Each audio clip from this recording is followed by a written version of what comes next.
ABŞ Ukraynaya silah tədarükünü və kəşfiyyat məlumatlarının mübadiləsini bərpa edir. Ukrayna rəsmiləri bildirir ki, Rusiyanın raket hücumu Odessada 4 nəfərin ölümünə səbəb olub. ABŞ Nümayəndələr Palatası müvəqqəti büdcə layihəsini təsdiqləyib.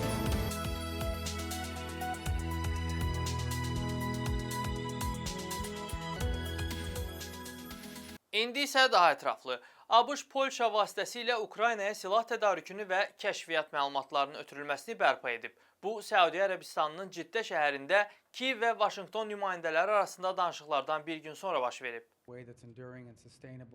Polşanın Xarici İşlər Naziri Radoslav Sikorski, ABŞ-ın Polşanın Yasinka mərkəzi vasitəsilə Ukraynaya silah tədarükünü bərpa etdiyini açıqlayıb. ABŞ Milli Kəşfiyyatının direktoru Tulsi Gabbard, Ukrayna ilə kəşfiyyat məlumatlarının mübadiləsi prosesinin bərpa olunduğunu bildirib.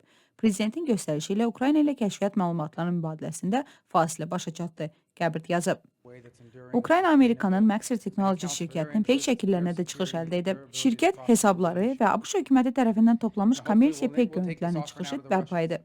ABŞ və Ukrayna rəsmiləri çərşənbə axşamı Səudiyyə Ərəbistanının Ciddə şəhərində Rusiyanın Ukraynaya qarşı apardığı müharibəyə son qoyulması səylərini müzakirə etmək üçün görüşüblər. Hər iki tərəf Kiyevin ABŞ-ın təklif etdiyi 30 günlük atəşkəs rejimini dəstəklədiyini bildirib.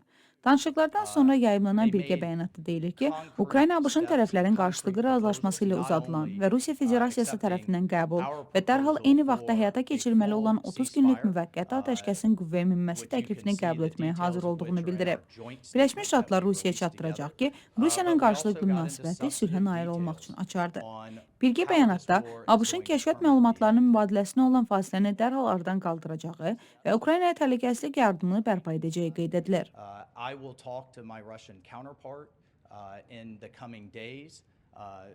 Ukrayna rəsmiləri çərşənbə günü bildiriblər ki, Rusiyanın raket hücumu gecə saatlarında cənubdakı Odessa liman şəhərini vurub. Nəticədə 4 Suriyalı həlak olub və bir neçə nəfər yaralanıb. Baş nazirin bərpa üzrə müavini Aleksey Kuleba Telegram kanalında raketin Əlcəzairə ixrac ediləcək buğday ilə yüklənən yük gəmisini vurduğunu bildirib. Rusiya Ukraynanın infrastrukturunu, cümlədən qlobal ərzaq təhlükəsizliyini təmin edən limanlara hədəf alır deyə Kuleba vurğulayıb. Daha bir raket hücumu Dnepropetrovsk regionunda Prezident Vladimir Zelenskinin doğulduğu Kryvyi Rih şəhərini vurub. Vilayət qubernatorunun sözlərinə görə hücum nəticəsində ən azı bir nəfər həlak olub, 9 nəfər yaralanıb. Qubernator Serhiy Lisak bildirib ki, bölgə eyni zamanda Rusiyanın dron hücumlarına məruz qalıb və nəticədə çox mərtəbəli binalar, inzibati obyektlər və bir məktəb zədələnib.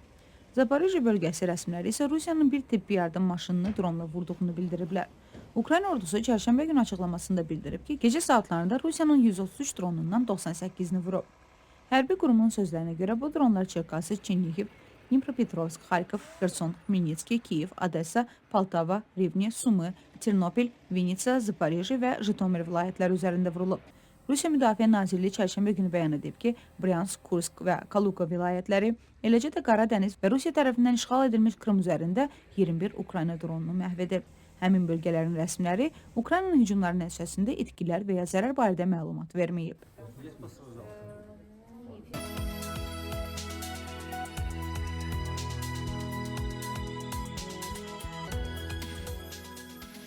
Dünyaya Baxış proqramını izləyirsiniz. Respublikaçıların çoxluq təşkil etdiyi ABŞ-ın Nümayəndələr Palatası çərşənbə günü federal hökuməti 14 martda bitən son möhlət tarixindən sonra maliyyələşdirmək üçün mühüm addım atıb.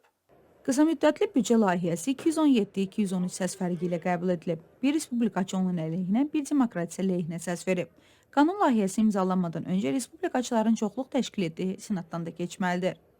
Müvəqqəti büdcə layihəsinin əleyhinə səs vermək Amerika xalqına ziyan vuracaq və Prezident Donald Trumpın son 51 gündür inşa etdiyi inanılmaz momentumu öldürəcək. Ağ Ev mətbuat katibi Caroline Leavitt çərşənbə axşamı müxbirlərə deyib. Büdcə layihələrinin senatdan keçməsi üçün 60 senat üzvü onların lehinə səs verməlidir. Bu isə o deməkdir ki, respublikaçılar demokratların səslərini qazanmalı olacaq. Biz burada bunu senatda həll edib, cümə günü hökumətin açıq qalmasını təmin etməyə hazırıq. Amma bu gün ilə o zaman ərzində bunun baş verib verməyəcəyi demokratlardan asılıdır. Senatın çoxluq lideri John Thune çərşənbə axşamı müxbirlərə deyib. Nümayəndələr Palatasının spikeri Mike Johnson büdcə layihəsini keçirmək üçün öz partiyası daxilində etirazları yatırmağa çalışıb. O, çərşənbə axşamı müxbirlərə deyib ki, 7 aylıq müvəqqəti büdcə layihəsi Trumpın hökumətin səmərəlilik departamenti vasitəsilə hökumətdə israfçılıq və sui-istifadə hallarının qarşısını almaq gündəliyini həyata keçirmək yolunda mühüm bir addımdır. Bu bizə federal hökumətin miqyası və əhatə dairəsini dəyişməyə imkan verəcək. Hazırda Vaşinqtonda seysmik dəyişiklik olur. Bu, bizim daha öncə olduğumuzdan fərqli bir vəziyyətdir. Dodge kütləvi saxtakarlıq, ifratçılıq və sui-istifadə halları tapır, Johnson deyib. Bizim maliyyə baxımından doğru yola qaytaracaq ağ evimiz var.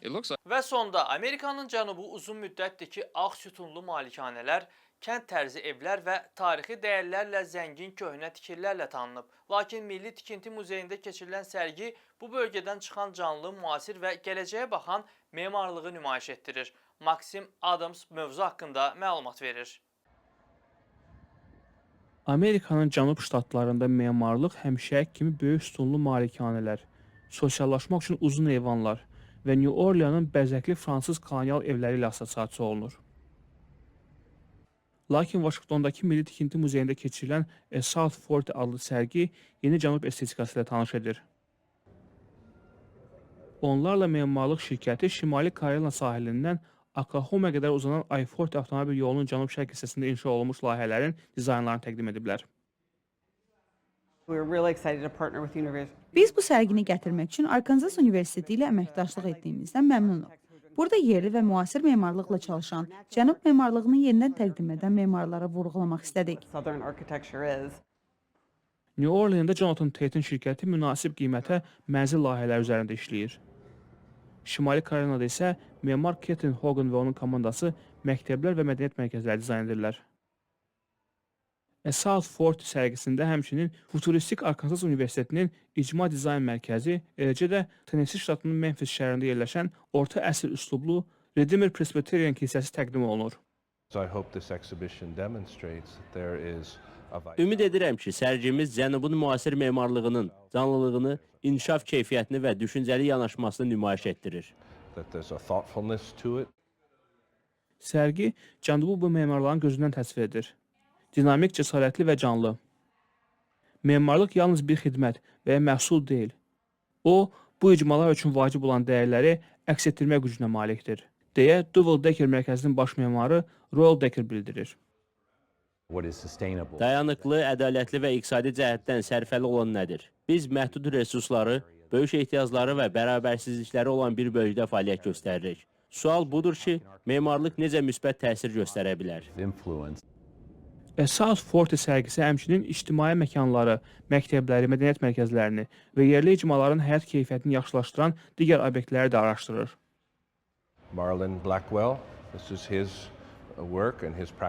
Marlon Blackwell'in işlərini görə bilərsiniz. Onun şirkətinin işi olan böyük, anbara bənzər bir bina əslində məktəbdir. Bu qeyri-adi bir işdir.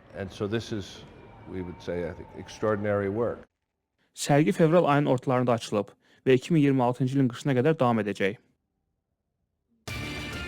Bugün dünyaya baxışda sizə çatdıracaqlarımız bu qədər. Proqramlarımızı amerikansesi.org veb-saytımızdan izləməyi unutmayın. Ən son məlumatları bizim Instagram hesabımızdan da əldə edə bilərsiniz. Amerikanın səsi azad mətbuata çıxışı məhdud olan auditoriya informasiya çatdırmaq üçün bütün sosial media vasitələrindən aktiv şəkildə istifadə edir. Instagramda bizi Amerikan səsi yazıb izləyə bilərsiniz. Bundan əlavə bizi Telegram kanalında da izləməyi unutmayın. Gündəlik xəbərlər və məlumatlar digər sosial media vasitələri ilə yanaşı Telegram kanalında da aktiv şəkildə yayımlanır. Telegramda VOA Azərbaycan axtararaq kanalımıza abunə olmağı unutmayın. Amerikan səsinin efirindən mən Fərid Ordiyev sizlərlə sağollaşıram. Hələlik.